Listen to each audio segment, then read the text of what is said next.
Hey guys, I hope you're all doing well. We're going to do something different from here on out. Usually, or previously, excuse me, before, when I gave you common English mistakes, I would give you three at a time.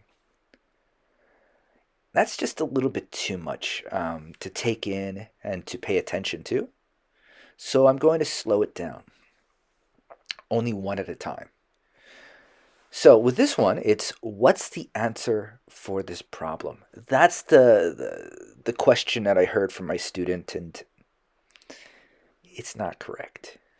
I mean, okay, the sentence structure is correct, but for is not the correct preposition. What's the answer to this problem would be the correct sentence. To would be the correct preposition.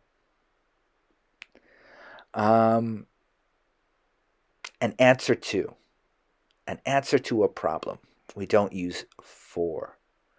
For example, the answer to the second question is blah, blah, blah, blah, blah, blah.